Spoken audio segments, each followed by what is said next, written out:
10th പ്രിലിംസിൻ്റെ 4th ഫേസിലെ 40 ക്വസ്റ്റ്യനാണ് നമ്മളിന്ന് നോക്കുന്നത്. ഒന്നാമത്തെ ക്വസ്റ്റ്യൻ, ഇന്ത്യൻ ഭരണഘടനയുടെ 7ാം പട്ടിക ചുവടെ നൽകിയിരിക്കുന്നതിൽ ഏതുമായി ബന്ധപ്പെട്ടിരിക്കുന്നു? ഓപ്ഷൻ സി, കേന്ദ്ര സർക്കാരിനും സംസ്ഥാന സർക്കാരുമായി നൽകിയിട്ടുള്ള അധികാര വിഭജനം പരാമർശിക്കുന്നു.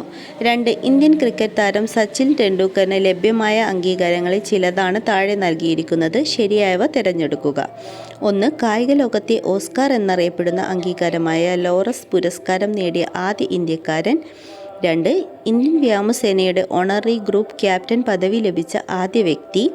3, രാജ്യസഭയിലേക്ക് ആർട്ടിക്കിൾ 80 പ്രകാരം നാമനിർദ്ദേശം ചെയ്യപ്പെട്ട ആദ്യ മുഴുവൻ സമയ കായിക താരം.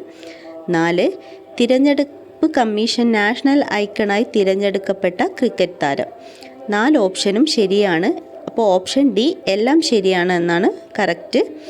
3, കേരളത്തിലെ ചില പ്രശസ്ത കലാരൂപങ്ങൾ അവയുടെ രൂപീകരണത്തിന് നേതൃത്വം നൽകിയവരുടെയും പേരുകളാണ് ചുവടെ നൽകിയിരിക്കുന്നത്. ശരിയായ ജോഡികൾ കണ്ടെത്തുക. ഓപ്ഷൻ എ ആണ് ശരിയുത്തരം വരുന്നത്. കേരള നടനം ഗുരു ഗോപിനാഥ്, യക്ഷഗാനം പാർത്തി സുബ, ചവിട്ടുനാടകം ചിന്നത്തമ്പിപ്പിള്ള, കൂടിയാട്ടം ഗുരുമണി മാധവ. 4, ലിഗ്നോസാറ്റുമായി ബന്ധപ്പെട്ട ശരിയായ പ്രസ്താവന ഏത്? ഓപ്ഷൻ ബി ആണ് ലോകത്തിലെ ആദ്യത്തെ തടി കൊണ്ട് നിർമ്മിച്ച ഉപഗ്രഹമാണിത്. 5, ഇന്ത്യയുടെ സാമ്പത്തിക അതിർത്തി ഉൾപ്പെടാത്തത് ഏത്?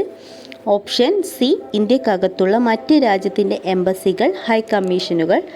6, ലോക നഗര ദിനത്തിൽ യുനെസ്കോ 2023 പുറത്തിറക്കിയ 55 ക്രിയേറ്റീവ് നഗരങ്ങളുടെ പട്ടികയിൽ ഇടം നേടിയതും സാഹിത്യ നഗരം എന്ന പദവി ലഭിച്ചതുമായ കേരളത്തിലെ ആദ്യ നഗരം. Option D, Kozhikode. 7, തിരികെ സ്കൂളിലേക്ക് എന്ന ശാക്തീകരണ ക്യാമ്പയിൻ ഏതുമായി ബന്ധപ്പെട്ടിരിക്കുന്നു? ഓപ്ഷൻ എ ആണ് ശരിയുത്തരം. സംസ്ഥാന കുടുംബശ്രീ മിഷൻ പൊതുവിദ്യാഭ്യാസ വകുപ്പിൻ്റെ സഹകരണത്തോടെ നടപ്പിലാക്കുന്ന അയൽക്കൂട്ട ശാക്തീകരണ യജ്ഞം. 8, ഗ്രീക്ക് പ്ലാറ്റ്ഫോം തൊഴിലാളികളുമായി ബന്ധപ്പെട്ട് നൽകിയിരിക്കുന്ന ഉചിതമായ ആശയങ്ങൾ തിരിച്ചറിയുക. ഓപ്ഷൻ ബി ആണ് ശരിയുത്തരം. 2ഉം 3ഉം. 2, താൽക്കാലികവും സമയബന്ധിതവുമായി പൂർത്തിയാക്കേണ്ട തൊഴിലുകളാണിവ. 3, ഒരേ സമയം ഒന്നിലധികം സ്ഥാപനങ്ങളിൽ ജോലി ചെയ്യാൻ സാധിക്കുന്നു. 9, രാഷ്ട്രപതി ഭവനിലെ ദർബാർ ഹാളിൻ്റെ പുതിയ പേര്. ഓപ്ഷൻ ഡി, ഗണതന്ത്ര മണ്ഡപം. 10, ചുവടെ നൽകിയിരിക്കുന്ന തീമുകളിൽ ശരിയായ രീതിയിൽ ക്രമപ്പെടുത്തുക. ഓപ്ഷൻ എ ആണ് ശരിയുത്തരം വരുന്നത്. 1, 3 ആണ് വരുന്നത്. കേരള വിനോദസഞ്ചാര ദിനം. സുസ്ഥിര യാത്രകൾ, കാലാതീതമായ ഓർമ്മകൾ.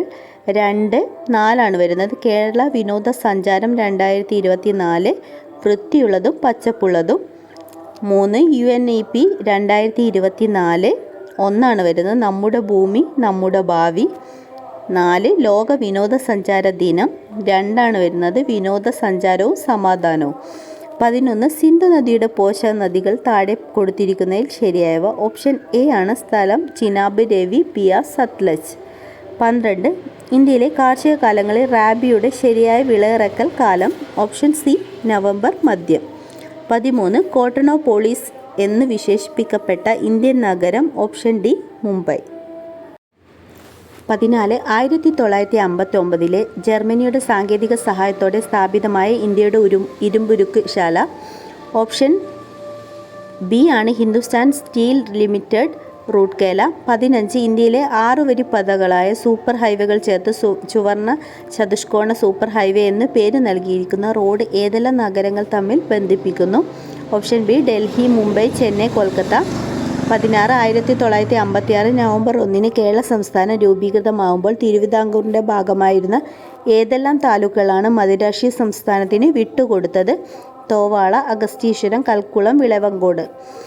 ഓപ്ഷൻ എ ആണ് ശരിയുത്തരം വരുന്നത്. 17, ഡോക്ടർ DS കോത്താരി കമ്മീഷൻ്റെ ശുപാർശകളിൽ ഉൾപ്പെടാത്തത് താഴെ പറയുന്നതിൽ ഏതാണ്?